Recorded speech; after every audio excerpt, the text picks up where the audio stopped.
تو ہماری جیسی عبادت گار مخلوق کے ہوتے ہوئے ایسی مخلوق کو پیدا کرنے کی کیا ضرورت ہے؟ اس لیے اللہ تعالیٰ نے کہا کہ جو میں جانتا ہوں وہ تم نہیں جانتے. اور آنے والی آیتوں میں اللہ تعالیٰ نے فرشتوں کے سوال کا جواب دیا اور انسان کی پیدائش کی حکمت بیان کی. اسی لیے آیت نمبر 31 میں اللہ سبحانہ و تعالیٰ نے فرمایا وَعَلَّمَ آدَمَ الْأَسْمَاءَ وَعَلَّمَ، اور اس نے سکھا دیے آدم کو الاسماء نام، کلہا سب کے سب، ثم پھر عرضہم عرض کیا ان کو یعنی پیش کیا انہیں علی الملائکتی فرشتوں پر، فقال پھر فرمایا انبئونی بتاؤ مجھے، خبر دو مجھے، باسمائی ناموں کی، ہاؤلائی ان سب کے، ان اگر کنتم ہو تم صادقین تم سچے ہو. اب یہاں پر اس آیت میں آدم علیہ السلام کی فضیلت بیان کی گئی ہے، یا یہ کہیں کہ انسان کو اللہ تعالیٰ نے کیا مرتبہ عطا کیا ہے وہ ہم اس آیت میں پڑھیں گے، اور اس حکمت کو پڑھیں گے جس کے تحت اللہ تعالیٰ نے انسان کو پیدا کیا. حالانکہ انسان کے اندر شر بھی ہے، لیکن اس مخلوق کے اندر اللہ تعالیٰ نے جو کمال رکھا ہے، جو فضیلت دی ہے، وہ ہے علم. اللہ تعالیٰ نے آدم علیہ السلام کو علم عطا کیا، اس لیے فرمایا وَعَلَّمَ آدَمَ الْأَسْمَاءَ كُلَّهَا، اور اللہ تعالیٰ نے آدم علیہ السلام کو تمام نام سکھا دیے.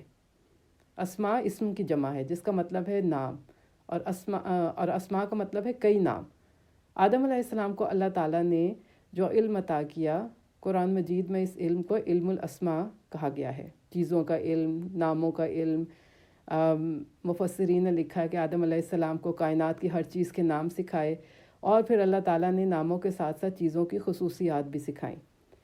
اور پھر کیا، پھر اللہ تعالیٰ نے ثم عرضہم علی الملائکتی، پھر اللہ تعالیٰ نے آدم علیہ السلام کو ان چیزوں کو، پھر عرضہم علی الملائکتی، آدم علیہ السلام کو سکھانے کے بعد ان چیزوں کو فرشتوں کے سامنے اللہ تعالیٰ نے پیش کیا اور کہا کہ بتاؤ ان چیزوں کے نام اگر تم سچے ہو. سچے کیوں کہا؟ کیونکہ فرشتوں نے کہا تھا کہ ہم جیسی عبادت گار مخلوق کے ہوتے ہوئے فتنہ فساد والی مخلوق کو کس لیے پیدا کیا؟ تو اللہ تعالیٰ نے کہا ثم عرضہم علی الملائکتی فقال انبئونی باسماء ہؤلاء ان کنتم صادقین. تو اب تم ان کے نام بتاؤ اگر تم سچے ہو. تو آیت نمبر 32 میں فرشتوں نے کہا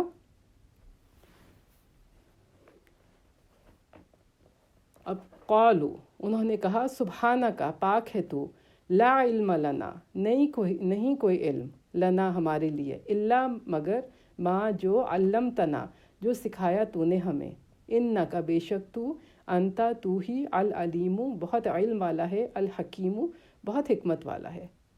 فرشتوں نے کہا کہ اے اللہ تو پاک ہے، ہمیں تو اتنا ہی علم ہے جتنا تو نے ہمیں سکھا دیا.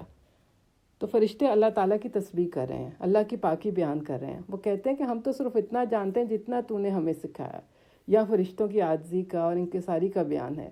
وہ کہتے ہیں کہ آپ تو العلیم ہیں، آپ تو ہر چیز کا علم رکھنے والے ہیں، آپ تو الحکیم ہیں، آپ ہر چیز کی حکمت جانتے ہیں.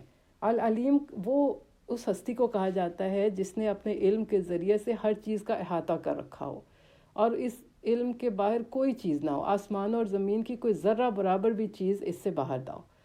اسی طرح الحکیم اس ہستی کو کہا جاتا ہے جو کامل حکمت کا مالک ہو، کوئی مخلوق اس کی حکمت سے باہر نہ ہو. اللہ تعالیٰ نے کوئی ایسی چیز دنیا میں پیدا نہیں کی ہے جس میں کوئی حکمت نہ ہو، اور اللہ تعالیٰ نے کوئی ایسا حکم نہیں دیا جو حکمت سے خالی ہو. اور حکمت کیا ہوتا ہے کہ کسی چیز کو اس کے مقام پر رکھنا جو اس کے لائق ہے. تو یہاں پر فرشتوں نے اللہ تعالیٰ کی حکمت اور علم کا اقرار کیا اور اعتراف کیا، اور اس بات کو بھی تسلیم کیا کہ وہ تو ایک چھوٹی سی چیز کو بھی نہیں جانتے. انہوں نے اس حقیقت کا اعتراف کیا کہ اللہ تعالیٰ نے ان پر فضل کیا اور انہیں وہ سکھایا جو وہ نہیں جانتے تھے. بس اس وقت اللہ تعالیٰ نے کہا، کس کو؟ آدم علیہ السلام کو کہا. نیکسٹ آیت میں اللہ تعالیٰ نے کہا قال یا آدم، فرمایا اللہ تعالیٰ نے اے آدم، انبئہم خبر دو ان کو، باسمائہم ان ناموں کی جو اللہ تعالیٰ نے سکھائے تھے. اب آدم علیہ السلام کو اللہ تعالیٰ نے کہا فلما، پھر جب انبأہم اس نے خبر دی انہیں، باسمائہم ان کے ناموں کی، قال فرمایا اللہ تعالیٰ نے فرمایا علم کیا نہیں، اقل میں نے کہا تھا، لکم تم سے، انی بے شک میں، عالم میں جانتا ہوں، غیب السماواتی غیب آسمانوں کے، والارضی اور زمین کے، وعالم اور میں جانتا ہوں، ما تبدون جو تم ظاہر کرتے ہو، وما کنتم اور جو تم تکتمون کا تما سے ہے تم چھپاتے ہو۔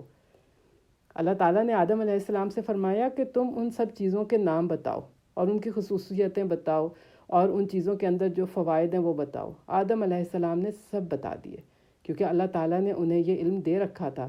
اسی طرح اللہ تعالیٰ نے ایک تو فرشتوں پر آدم علیہ السلام کی جو تخلیق تھی اس کی حکمت واضح کر دی، اور دوسرا اللہ تعالیٰ نے دنیا کا نظام چلانے کے لیے علم کی اہمیت اور فضیلت بیان کر دی۔ اور جب یہ حکمت اور اہمیت فرشتوں پر واضح ہوئی تو انہوں نے اپنے قصور کا اعتراف کر لیا۔